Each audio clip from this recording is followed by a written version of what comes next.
కాకాని పంచాయతీ పరిధిలో ఉన్న జేఎన్టీయూ నిర్మాణ పనులను నరసరావుపేట ఎమ్మెల్యే డాక్టర్ చెదలవాడ అరవింద్ బాబు పల్నాడు జిల్లా కలెక్టర్ కృతికా శుక్లాతో కలిసి పరిశీలించారు. త్వరలోనే జేఎన్టీయూ నిర్మాణ పనులను పూర్తి చేయబోతున్నామని, సీఎం చంద్రబాబు నాయుడు 50 కోట్ల నిధులు కేటాయించబోతున్నారని తెలిపారు. మీడియా సోదరులందరికీ ధన్యవాదాలు.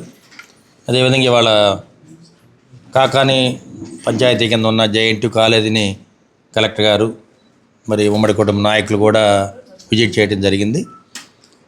మరి దాదాపు 10 సంవత్సరాల నుంచి కూడా జేఎన్టీయూ కాలేజీ ఒక ప్రత్యేకమైన కాలేజీ చంద్రబాబు నాయుడు హయాంలో, కోడలి గారి హయాంలో దీన్ని ఎస్టాబ్లిష్ చేయడం జరిగింది.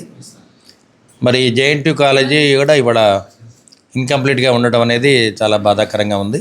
గడిచిన 5 ఏళ్ళు కూడా అదే విధంగా ఉంది.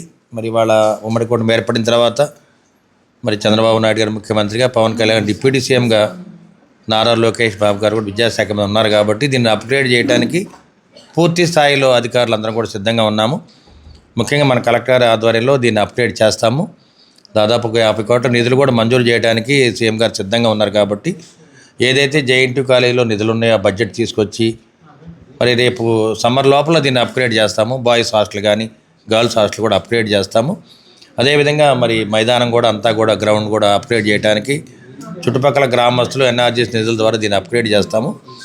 ఏదైనా ఒక ప్రతిష్టాత్మకంగా తీసుకున్న ఈ కార్యక్రమాన్ని జేఎన్టీయూ కాలేజీ కాకినాడ తర్వాత దీన్ని కూడా అదేవిధంగా అప్గ్రేడ్ చేయడానికి మేము సిద్ధంగా ఉన్నాము. గుంటూరు, కృష్ణా, ప్రకాశం జిల్లాలకి ఇది మరి సెంటర్ పాయింట్ కాబట్టి దీన్ని అప్గ్రేడ్ చేయడానికి కలెక్టర్ గారు కూడా చాలా సిద్ధంగా ఉన్నారు. 100% దీన్ని రేపు సమ్మర్ లోపల అప్గ్రేడ్ చేసి ప్రజలకు అంకితం చేస్తామని చెప్పి తెలియజేస్తున్నాము.